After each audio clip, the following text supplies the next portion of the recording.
ici Henri Ngaka. Ne ratez surtout pas nos prochaines émissions présentées à ICI Télévision depuis Montréal. Ça va causer. Et nous voilà de retour à notre magazine de télévision. J'espère que ça va très bien chez vous, que vous êtes de bonne humeur, que vous gardez le sourire, comme on dit toujours à cette émission. Je vous emmène tout de suite avec un artiste qui nous vient du Congo-Brazzaville. Je vous rappelle qu'il y a deux Congos. Il y a la RDC, la République démocratique du Congo, le pays d'où je suis originaire. Mais il y a aussi l'autre Congo à côté, qui est le Congo-Brazzaville, en fait, qui est une ancienne colonie française. Là aussi, il y a des Congolais. Nous sommes frères quelque part, mais bon, on a été divisés évidemment avec la colonisation. Ce monsieur nous vient du Congo-Brazzaville. C'est un artiste multidisciplinaire. Bonjour, comment ça va? Bonjour, bonjour Monsieur Gata. Donc, c'est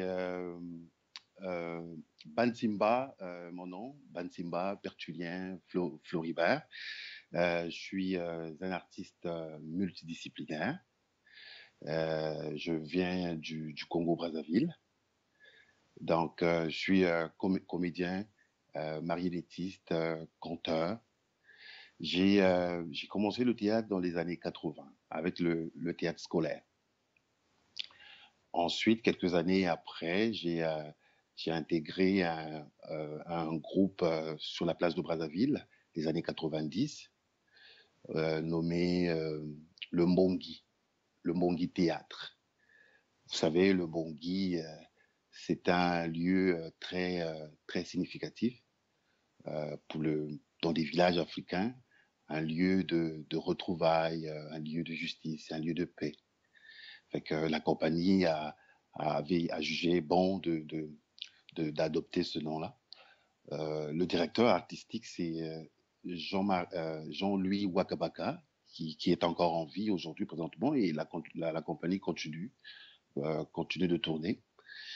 J'ai participé à plusieurs créations de la compagnie, aussi aux campagnes de sensibilisation avec le PNUD, le PAM, le Programme alimentaire mondial, et tout ça. Puis en 98, j'ai intégré une autre compagnie, toujours sur la place de Brazzaville.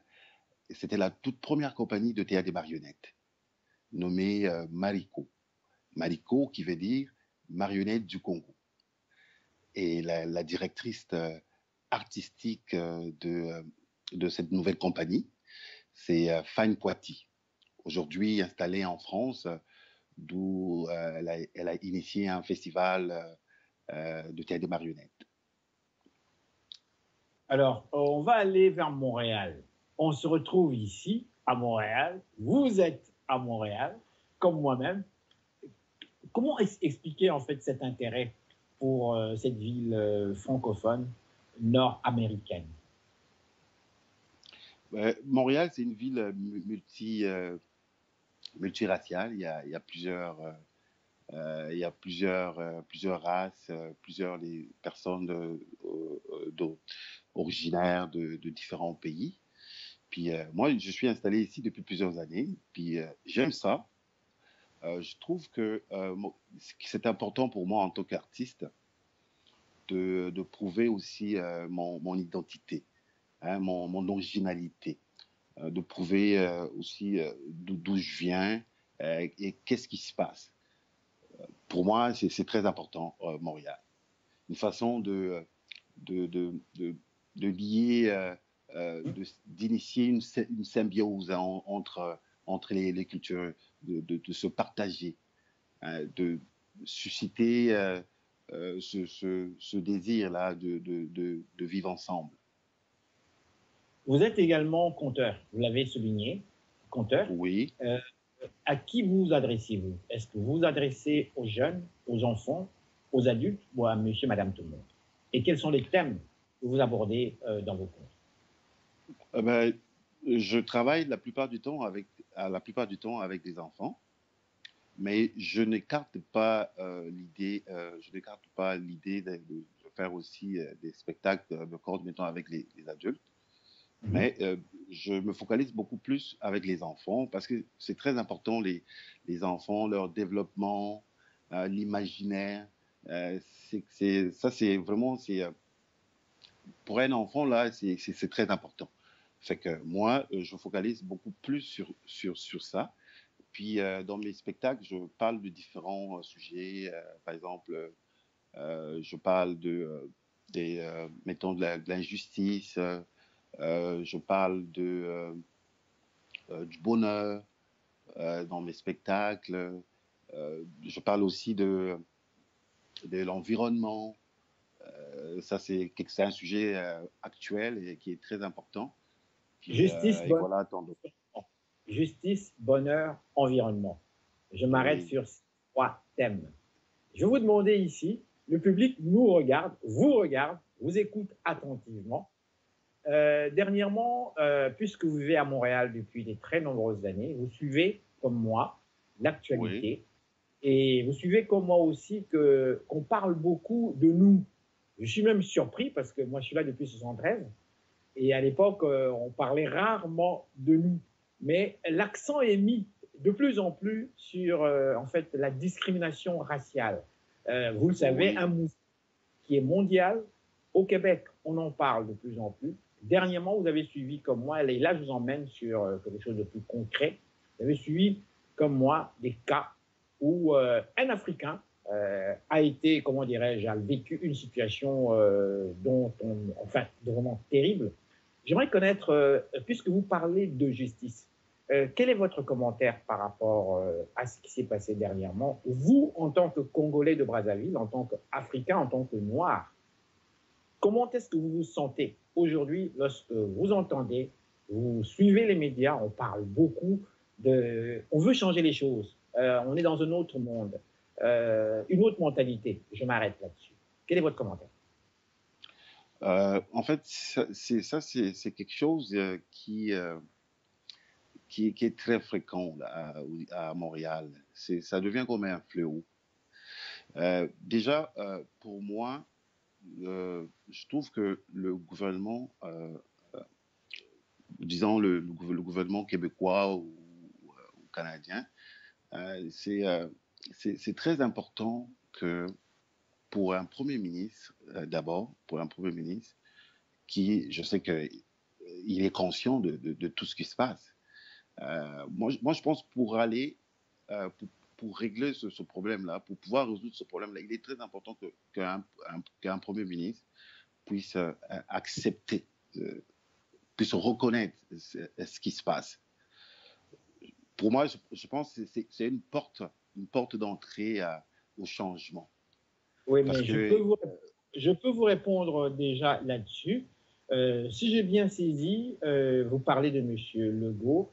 Il oui, reconnaît qu'il y a effectivement une certaine discrimination dans certains milieux, mais oui, un peu comme lui, parler de discrimination systémique, j'ai encore, en tant que noir, en tant qu'Africain, j'ai encore quelques doutes de parler d'un système qui est axé vers. Parce que quand on parle, selon moi, quand on parle de discrimination systémique, c'est parce qu'il y a un système établi très précis. Je vous donne des exemples concrets. Le régime nazi, durant en fait 38 jusqu'à la fameuse Deuxième Guerre, l'Afrique du Sud, le régime de l'apartheid, voilà ce qu'on peut qualifier de systémique.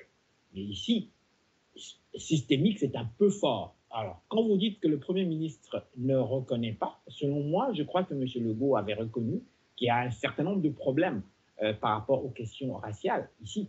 Mais parler de systémique, c'est un peu fort quand même. Qu'est-ce que vous en dites?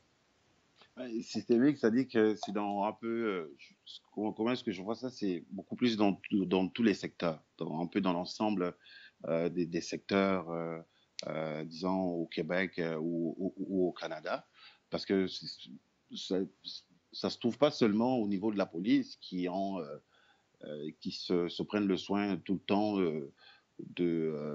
au niveau de leurs interventions et tout ça. Mais il y a aussi d'autres secteurs, mettons, secteur économique aussi. Il y a un certain nombre de problèmes que les gens, des personnes immigrantes sont confrontés, mettons, comme exemple, par exemple, pour le travail, par exemple. aussi dans le secteur culturel, et, bien entendu. Déjà, comment on appelle ça, les spectacles interculturels africains, comme je peux donner comme exemple, c'est quelque chose qui est pas visible, qui est pas très représenté, hein, dans le milieu de la culture. Donc c'est important. Hein. Aujourd'hui, le gouvernement parle de vivre ensemble. Moi, je pense que le vivre ensemble doit commencer par tout cela. Hein, au niveau des institutions, le partage, enfin, c'est comme ça que je vois ça, là, lorsqu'on D'accord. parle de... Ouais. Alors, vous êtes conteur, je reviens dans là-dessus. Je vais vous demander ici de nous présenter quelque chose. Le thème, vous le choisissez. Vous avez parlé de justice, vous avez parlé aussi de l'environnement, et il y a autre chose que vous avez parlé aussi. Êtes-vous en mesure, là, maintenant, de nous présenter quelque chose synthétiquement? Oui, oui, oui, je vais vous faire un petit extrait. C'était, je vais parler, c'était un spectacle de conte qui parle de la nature. Ça parle de la calebasse. Donc, c'était un petit garçon qui a 9 ans, qui habite en Afrique centrale, notamment en République du Congo, qui habite avec ses parents, son père, sa mère, dans un petit village nommé Madia, au bord d'une rivière. Puis ce garçon, dans quelques jours, sa mère va arriver dans ce village parce que sa maman habite à l'extérieur. Puis lui, il pense faire quelque chose pour offrir de quoi à sa mère. Il pense que un, un saladier serait très important. Mais un saladier en format, en support naturel, la calebasse.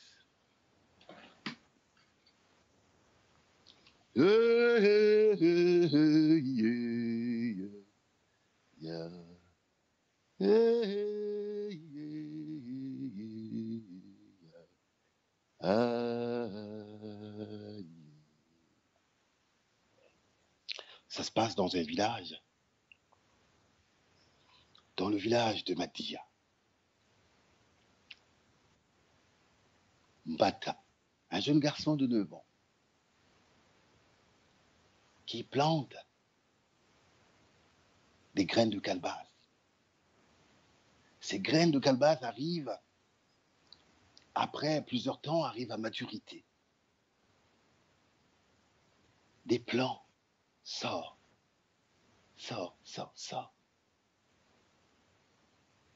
poussent des fleurs, puis donnent forme à des calebasses. Mais dans une des calebasses, il y a une qui veut ressembler à un humain. La calebasse demande à Mbata s'il pouvait le ressembler. Puis Mbata, stupéfait, rentre au village, va voir son grand-père, lui dit, grand-père, grand-père, j'ai planté des calebasses, ils ont poussé, mais il y a une qui me parle. C'est la première fois qu'une calebasse me parle. Elle veut devenir humaine. Puis son grand-père lui dit, tiens, prends ça, va au milieu de la forêt, au tronc d'un arbre, le plus grand de la forêt. Prends un bandeau rouge, colle dessus et fais 3 vœux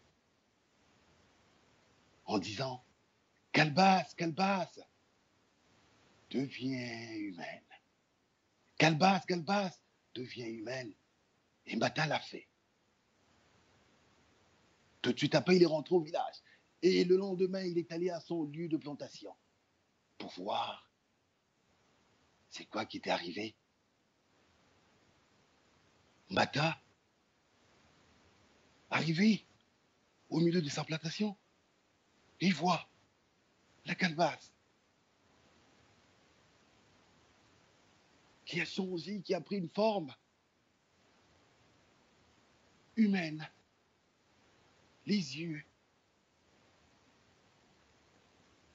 les cils ont poussé. Et Mbata, tellement, tellement heureux, il s'approcha. Il dit, calebasse, enfin, t'es humaine. T'es humaine, la calebasse. La calebasse qui lui dit, oh oui, laisse-moi apparaître. Tu vas me voir.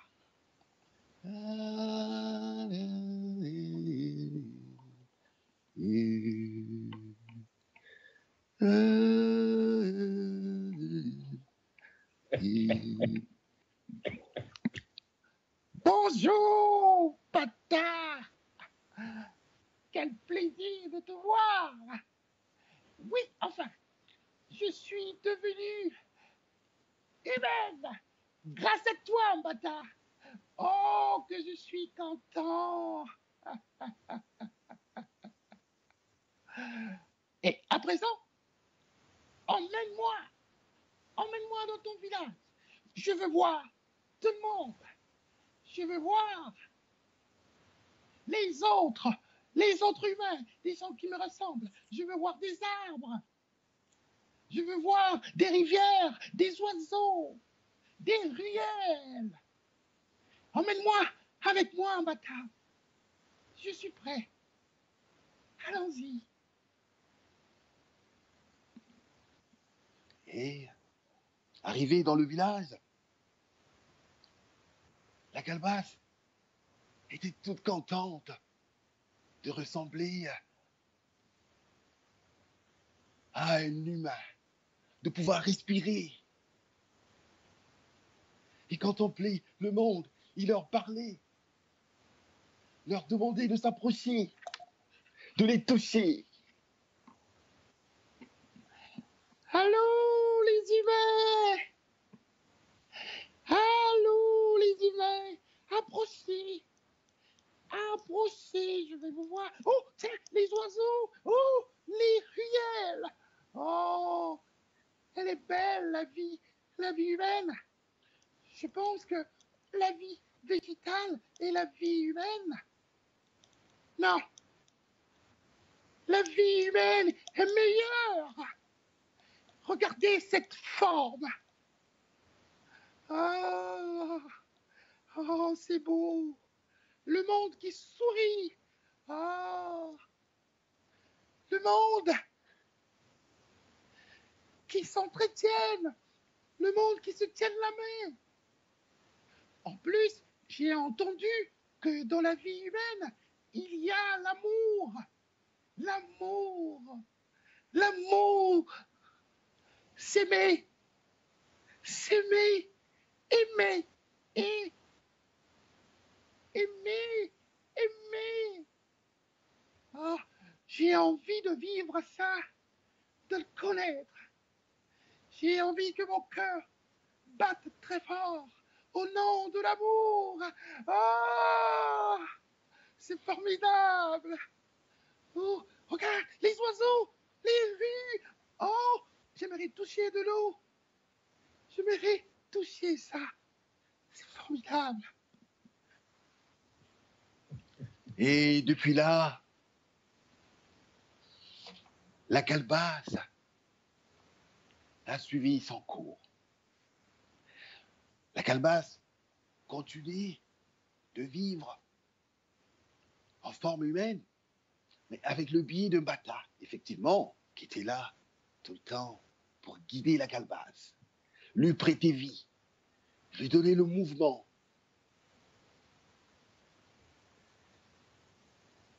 Et voilà, la calebasse qui veut devenir humaine, qui veut fuir la vie végétale pour la vie humaine, parce que la calebasse pense que l'humain, les humains ne s'intéressent plus à...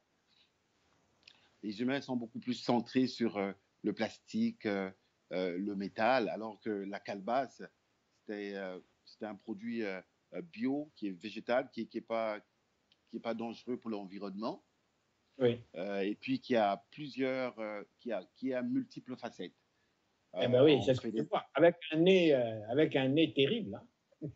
on fait des instruments de musique, Oui. des bols, des objets de décoration, un fruit à multiples facettes.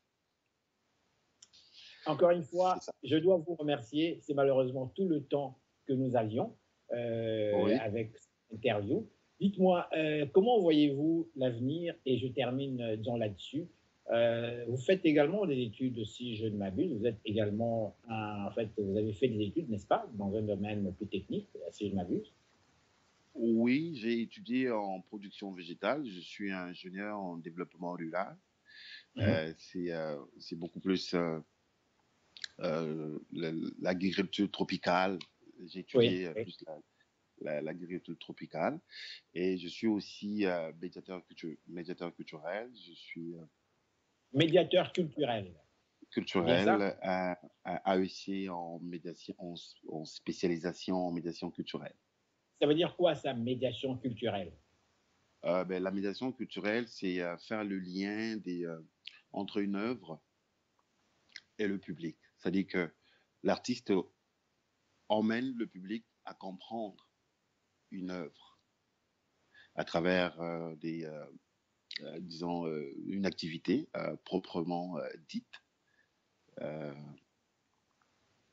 qui résume un peu l'œuvre, la pensée de l'artiste, qu'est-ce que l'artiste a voulu dégager comme message, sa vocation, son inspiration, sa sensibilité à travers l'œuvre. Bien, écoutez, je dois vous remercier très sincèrement d'avoir participé à notre émission et je vais vous souhaiter encore une fois une très bonne journée. On garde contact, frérot, et donc à très bientôt. Merci encore une Merci fois d'avoir beaucoup. participé à notre émission. Merci à vous de m'avoir invité. Merci. Alors, madame, messieurs, restez là. Nous sommes de retour tout de suite après ces messages publicitaires.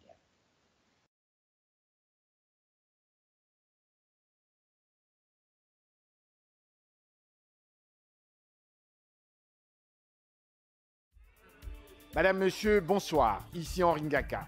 Ne ratez surtout pas nos prochaines émissions présentées à ICI Télévision depuis Montréal. Ça va causer.